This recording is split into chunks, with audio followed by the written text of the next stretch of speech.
હવે આપણે છે ને પહેલા સ્ટોક માર્કેટનું થોડી હિસ્ટ્રી સમજી લઈએ કે અત્યાર સુધી કેવું રિટર્ન આવેલું છે. અને આનો એક રૂલ એવો તમને ફાઇનાન્શિયલ એડવાઇઝર્સ કહેશે કે ભાઈ પહેલા જે થયેલું છે એ ફ્યુચરમાં થઈ રાખશે એની કોઈ ગેરંટી નથી.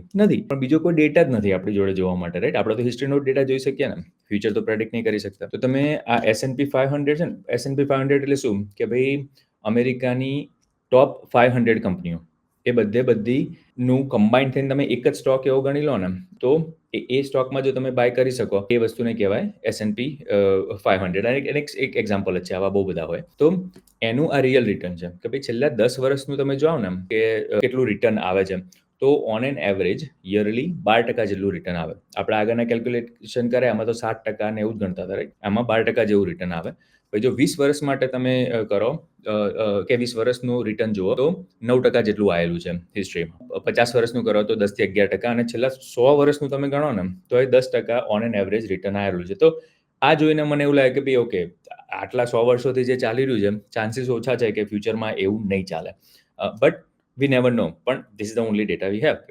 આજ આપણે જોઈ શકીએ. હવે અને આ ચાર્ટ છે, આમાં બીજી એક વસ્તુ સમજવા જેવી છે ચાર્ટમાંથી કે તમે સ્ટોક્સમાં ઇન્વેસ્ટ કરો ને તો કેવું થાય. ધારો કે આ તમે અમુક પોઈન્ટ જો લખ્યા હશે વંચાય તો ડિપ્રેશન હતું 1900માં, એનો એક પેલો બ્લોક દોરેલો છે. પછી બીજા બધા જે ડિપ્રેશન આપણે થોડું રિસન્ટ ટાઈમમાં જોઈએ, .com બબલ આવ્યું હતું 2000માં, રાઈટ? કે પછી 2008માં પ્રોપર્ટી આવ્યો હતો, ધ ગ્રેટ રિસેશન. પછી કોવિડ આવ્યો.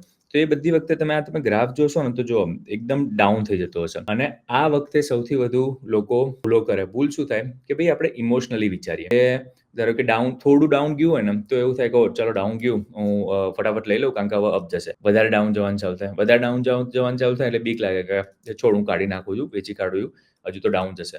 અને જેવું તમે કાઢો એવું અપ થવાનું ચાલુ થઈ જાય, રાઈટ? ઘણા બધાને એવું થયું હશે, મારી જોડે બી એવું થતું હતું શરૂઆતમાં. પણ આપણે ફેક્ટર જ કાઢી નાખીએ તો કે ભાઈ ડાઉન જાય કે અપ જાય, આપણે એવું વિચારવું જ નથી કે વોટ ઇઝ એન ETF. આપણે પહેલા S&P 500 તમને બતાવ્યું ને, એ એક ઇન્ડેક્સ ફંડ કહેવાય, રાઈટ? કે ETF કહેવાય. ઇન્ડેક્સ ફંડ કોને કહેવાય કે બલ્કમાં સ્ટોક્સ હોય અને બધા ભેગા થઈને એક સિમ્બોલ તમને મળ્યો હોય કે ભાઈ હવે ધારો કે તમને કહું કે ભાઈ બધી કંપનીમાં 500માં ઇન્વેસ્ટ કરી દો, તો જો $500 ઇન્વેસ્ટ કરવાના હોય તો બધી કંપનીના જઈને $1 સ્ટોક થોડી લેશો તમે. એટલે એના માટે આ એક ઇન્સ્ટ્રુમેન્ટ બનાવ્યું કહેવાય કે એને ETF કહેવાય. તો S&P 500 છે, આપણે આગળ પેલું જોયું કે આખા US માર્કેટમાં, અને તમે જે બી કન્ટ્રીમાં હોય, તમારી કન્ટ્રીમાં બી હશે.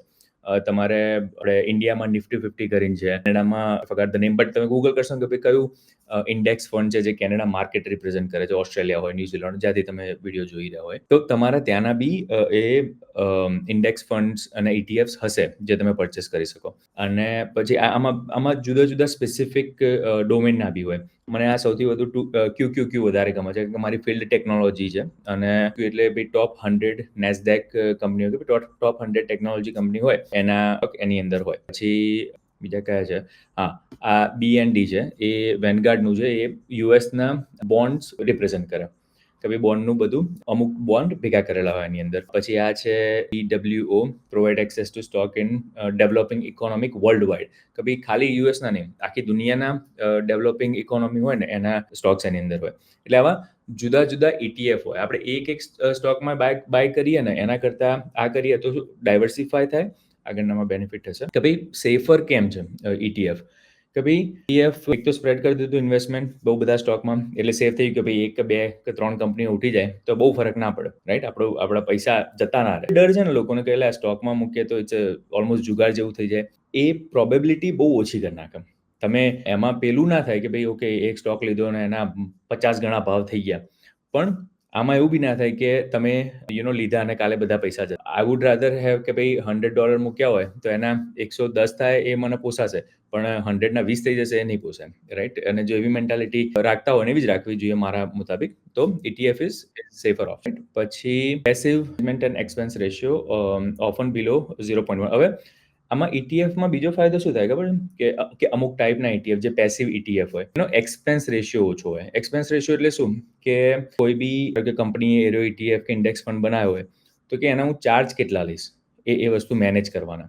અને આમાં બહુ મેનેજમેન્ટ ના હોય કે ભાઈ 500 ટોપ કંપનીઓ લઈને મૂકી દીધી એની અંદર, પછી શું મેનેજ કરવાનું, રાઈટ? એટલે લોકો 0.1 કરતાંય ઓછો ચાર્જ લે. અને આનો બહુ મોટો ફરક પડે છે, આપણે ફ્યુચરના એક્ઝામ્પલમાં જોઈશું. પણ આર્યું 0.1 હોય ને 1 હોય ને, મારા વર્ષો પછી જે છેલ્લે રકમ આવે ને, એમાં બહુ મોટો ફરક પડે છે. અને બીજી એક વસ્તુ મેં તમને કીધી રાઈટ કે ભાઈ ઇન્ડિવિડ્યુઅલ સ્ટોકમાં હું કેમ ઓછું પ્રિફર કરું. એવું નહીં કે હું જરાય મૂકતો જ નથી ઇન્ડિવિડ્યુઅલ સ્ટોકમાં. મને કોઈ સારો સ્ટોક લાગે તો હું થોડા મૂકું, પણ મારા નેટવર્થના 1% 2% જ મૂકું. હું વધારે એ કંપનીની અંદર ના મૂકું. કેમ? કે ભાઈ અમુક વર્ષો તમે જોવા જાઓ તો AOL હતી, બહુ મોટી કંપની હતી. Yahoo હતી, બહુ મોટી. AOL તો એવું હતું કે ભાઈ ઇન્ટરનેટ એના ઉપર ચાલે છે. એ ટાઈપનું માઇન્ડસેટ હતું. અત્યારે AOLનો સ્ટોક બી નથી. Yahooનો સ્ટોક નથી. Verizon બાય કરી દીધી આઈ થિંક. એટલે તમે ઇન્ડિવિડ્યુઅલ સ્ટોક બાય કરો ને અને એવું થાય કે આ તો બહુ મોટી કંપની છે. આના તો શું થવાનું હતું? 2000માં લોકો એવું જ વિચારતા હતા કે Yahoo છે, એને શું થવાનું હતું? એટલે ETF એટલે સેફ પડે કે ભાઈ આપણને નહીં ખબર કે કઈ કંપનીનું ફ્યુચરમાં શું થવાનું છે. અને ખબર હોય તો એ ગેરંટી કોણ આપી શકે? રાઈટ? એટલે એના કરતાં ડાયવર્સિફાય કરવું એ આગળ પડે. હવે આગળ મેં તમારી જોડે વાત કરી એટલે બહુ ડિટેલમાં આમાં નથી જતો. પણ બેઝિકલી તમે આમ જુઓ ને શોર્ટ પીરિયડ માટે કે સ્ટોક રિસ્કી કેમ લાગે બધાને?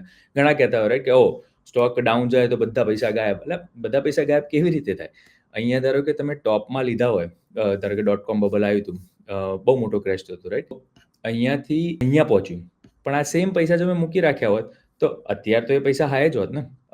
અને બીજી વસ્તુ આપણે એક એડ કરવાના છીએ કે ભાઈ એ જે કોન્સ્ટન્ટ આપણે ઇન્વેસ્ટ કરી રાખીએ છીએ એના કારણે શું થાય છે કે ધારો કે ક્રેશ થાય ને તો ધારો કે $100 તમે મૂકતા હોય દર મહિને, તો ક્રેશ થયું તો સારું થયું ને, કારણ કે $100ના તમને વધારે સ્ટોક મળે છે પહેલાં મળતા હતા એના કરતાં. અને આ જે મળે છે ને ઓપોર્ચ્યુનિટીઝ છે આ બધી. એટલે જે પેલો ઇન્વેસ્ટર હોય ને કે ચાલ હવે બાય કરી લઈએ કારણ કે માર્કેટ ડાઉન ગયું છે અને ખોટો પડે, એના કરતાં અને ઘણીવાર આપણને ખબર જ નહીં હોતી કે ભાઈ આ ડાઉન ગયું છે કે થોડું જઈને પાછું આવશે કે પછી બહુ ડાઉન જશે રાઈટ. પણ એ ફેક્ટર જ તમે કાઢી નાખો કે ભાઈ આપણે વિચારીને લેવું નથી, આપણે ઓટોમેટિક આપણે મૂકી દીધું હોય તો ડાઉન જાય કે અપ જાય કે ફરક નહીં પડતો. લાંબા ગાળે તમે જોશો તો એ આપણે પ્લસમાં જશું. એના અમુક કન્સેપ્ટ છે, આગળ આપણે જોઈશું. સેમ વસ્તુ કોવિડમાં રાઈટ. કોવિડમાં જેણે વિચાર્યું હોય કે આટલું બધું આખા વર્લ્ડમાં ઇમ્પેક્ટ થઈ છે, આટલા બધા લોકો મરી રહ્યા છે, તો માર્કેટ તો બહુ ડાઉન જશે. 32% ડાઉન કીધું, પણ કેટલા ઓછા પીરિયડમાં પાછું આવી રાઈટ. હવે તમે ટાઈમ કરવા જાઓ કે ના હજુ ડાઉન જાય ને પછી હું બાય કરીશ, તો આ ઓપોર્ચ્યુનિટી જતી રહે. હવે ETF પેલો 0.1% વાળું મેં તમને કીધું રાઈટ કે પેસિવ ETF હોય, અમુક એક્ટિવ ETF હોય, તો એનો એક એક્સપેન્સ રેશિયો આવે છે અને આ બહુ હિડન વસ્તુ છે, પણ આનાથી તમારા ફાઇનલ પોર્ટફોલિયોમાં બહુ ફરક પડે કે ભાઈ લો કોસ્ટ ETF હોય ને તો, અને આ લો કોસ્ટ ETFના અમુક એક્ઝામ્પલ છે. તો આમાં જો તમે VTI છે તો એ ટોટલ સ્ટોક માર્કેટ ETF છે, 0.03% એનો એક્સપેન્સ રેશિયો છે. બીજું એક્ઝામ્પલ છે IVB. પછી આ અમુક છે થોડા એક્ટિવલી મેનેજ્ડ ETF છે અને એ લોકો વધારે ચાર્જ લે અને આ 0.75% ચાર્જ લે અને આ 0.69. તો તમે આમ બહુ એટલો મોટો ફરક નથી લાગતો રાઈટ કે ભાઈ ઓકે બંને 1%થી તો ઓછો જ છે ને, પણ એનો ફરક કેટલો પડે હું તમને બતાવું. કે ધારો કે લો કોસ્ટ ETF છે અને એક્સપેન્સ રેશિયો મેટર વર્ડ છે વંચાતો ના હોય તો, પણ તો એનો કેટલો ફરક પડે કે જો સિનારીઓ એક એવો છે કે ભાઈ જેમાં તમે 0.05% ફી છે એક્સપેન્સ રેશિયો એનો લો કોસ્ટ ETFનો, તો તમે $100 મૂકી રાખો ને 30 વર્ષ માટે દર મહિને, 30 વર્ષ પછી $122,000 તમને મળે, એટલા તમારું ગ્રોથ થયો હોય. અને સેમ જ ગ્રોથ આપણે ગણીએ છીએ બંને કેસમાં. ઓકે, સેમ રિટર્ન ગણીએ છીએ. પછી આની અંદર તમે જુઓ કે ભાઈ 100 મૂકું અને 30 વર્ષ સુધી રાહ જોઉં, સેમ જ રિટર્ન મળે. બરાબર, S&P 500નું જ એક્ઝામ્પલ છે. પણ આમાં ફી 1% હતી તો તમારી ફાઇનલ અમાઉન્ટ કેટલી થઈ? 100K. 22,000નું નુકસાન ગયું. કેટલાના લીધે? ખાલી આટલા નાના 1%. કારણ કે કમ્પાઉન્ડિંગની જે વેલ્યુ પોઝિટિવમાં છે ને કે ભાઈ ચલો 100નો સ્ટોક લીધો, બીજા દિવસે એનો જે ભાવ વધ્યો એ આપણું કમ્પાઉન્ડિંગ બેનિફિટ થયો. એ સેમ વસ્તુ આ ખાઈ જાય રાઈટ કે ભાઈ ઓકે તારો આટલો બેનિફિટ થયો, ચલો એમાંથી 1% મને આપી દો ટોટલ જે તમારી અમાઉન્ટ થઈ. એ જેમ જેમ આગળ વધે રાખે એમ તમારો એમાંથી બચકું એ મોટું ખાધે રાખે રાઈટ. એટલે જ્યારે બી વસ્તુમાં બાય કરો ને ETFમાં તો એનો એક્સપેન્સ રેશિયો જોવાનો, ઇટ મેટર્સ.